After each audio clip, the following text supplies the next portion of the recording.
you that you upset me earlier, and I told you I was gonna get you back. He's telling you like, yeah, this is payback. Like, wow. Me and my brother's relationship is everything. I'm too afraid of my sister to even do that. No, I love our relationship. It's okay. He hit you with the Dr. Evil. No, it's okay. It's vice versa. Like there was one time, like he's a drummer, and it's like I'm probably about to out myself right now, but it's okay. Like he's a drummer. So it was like I was like, oh, so you just okay. So fun fact, I'm a big foodie, right? I'm a big foodie. I love food. So he decided to want to eat my food. And try and act like he was in denial. Right. So I'm like, oh, okay, that's fine. And my brother at that time, he used to like play the drum, like a drum pad in his room to drum line, and all the time, like it was like clockwork, like almost like every day, like around a certain time. So I like took one of his drumsticks, and I took one of his drumsticks, and I hit it, and he was just like, where's my drumstick? I can't find my drumstick. And I'm like, oh, Jaden, weren't you just playing with it earlier? Right. Weren't you just practicing? You just was messing with that drum. How you lose it? Like, what are you doing? So, and then he was like, maybe 20 minutes later, he finally walked into my room. He's like, I know you have it. Give it to me.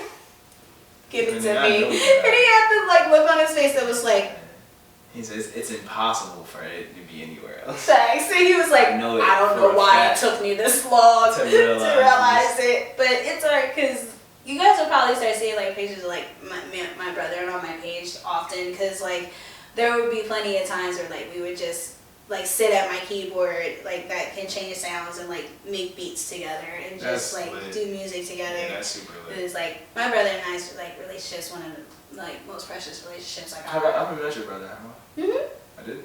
You remember the drummer a while back with? Oh yeah, I definitely met your brother. Yep, I did. Yep, that's my brother. Yep. Okay. That's my brother. That what you just described and that human did not. Yeah. Like that's funny. Because that's younger. That's younger. Yeah, like I get it though. But I say that all the time. That's beautiful. He has grown and evolved. Into such an amazing young man. And I sit there and be like, are you that same boy that did all this stuff? That did this? And he's just like, I don't know what you're talking right. I'm with my sisters too. I'm royal. I'm like, yo, my sisters have done some stuff with me, to me. I'm like, I don't know what they talking about, bro. I don't know nothing about this day. He played a prank on me that to this day still goes with my parents. To this day, my parents still believe it. And they're like, Kouraj, you're grown now. You can just admit it. Stop, I'm like, what are you talking about? And my brother every time goes, hey. Right. Never fails. I love you, Jaden. Oh my gosh, that's such a good story, man. So look, I got 2 more questions, right? Hit me. Let's go. This is the one that you had circled and hit me up about, like, what you mean, though? You made me, I had to actually fill out a whole sentence and create that into a sentence, right? Because at first it was just 2 words. So. But it's okay, though. Those were good questions. What, if you wanted to, if you had to, no one wants to, if you had to choose one of these adjectives I'm going to give you, which one would you choose? Undervalued or underrated? Right? Because those are 2 words that we use to describe our platform. But I'm honestly using this segment to help come down to one. So the one that everybody that I'm going to go through these videos and I'm going to count them out and see who counted, what we chose the most, and then, well, technically what we didn't choose the most, right? But either way. I peep what you're saying. I peep what you're saying. You know what I'm saying? So, undervalued or underrated, which one would you choose and why?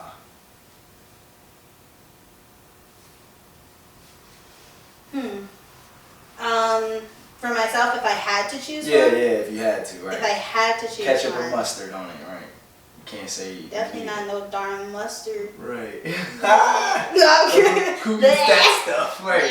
Mustard, honey mustard, maybe. No, I'm kidding. Right. With chicken tenders, there it is. I had to plug in my chicken tenders. No, I'm kidding. But if I had to choose, I would pick underrated. Okay. Only because on a very realistic scale, I'm a vocalist. Like, I am not an MC. And I'm a vocalist in an MC dominant field right now. Like, And there are plenty of times where like I ask myself, if I step toe to toe with another vocalist, or like if I am in the vocalist like field, do I actually like have like a real like legitimate like chance, or am I going to like be like, oh, like you sing pretty, you sing okay? Yeah. And it's like that kind of like little bit of fear a little bit. So I feel like, but I also feel like that's me like underrating myself as well. Because it's not about talent. Yeah. Yeah, it's about fire for me. Okay. Like it's about ambition. Because it's like you can have like the prettiest voice in the world, but if you don't got super fire, cool how you just said that. It's like it matters. You're not saying talent don't matter, but the ambition go deep. Like that's what really rocks your boat. Wow. Yes, because it's like you can have the like most awesome talent in the world, but if you don't have like the fire and the ambition to like really touch motherfuckers with that voice, that's what's the point. Because it's like for us it's different, you know what I mean? Like for vocalists I feel like it's different, because with MCs you can really sit and actually genuinely hear like what they're saying. Like say, well, I lied. It takes me a second, because you know if you got a fast flow, I'll be like, all right, let me listen to your song. But you can craft it and stuff. Like there's so many more opportunities to reach your audience. But if your voice don't hit, your voice don't hit. Yeah, and it's like with vocalists, it's like if you sound pretty, but then you sing one note wrong, you lose them. You lose them. Or if you don't start off with a certain amount of emotion, you ain't gonna have it for the rest of that song. Yeah. And it's like that type of stuff, like really kind of like factors for a vocalist. So I feel like as far as value, and it's crazy because if you would have asked me this like a few months ago, I felt like it would have been undervalued. But that's only like not a few months, maybe like even a year ago. Because I know for a fact, I was just strangely talking about this the other day, whereas like I feel like Ultrasonic Vision definitely helped me not feel that way about myself. Right. It helped me not feel. So you like we checked that off the list. We were good with that. Yes, right? It was like they kind of announced that from the rip. It was kind of just like, look. That makes a lot of sense.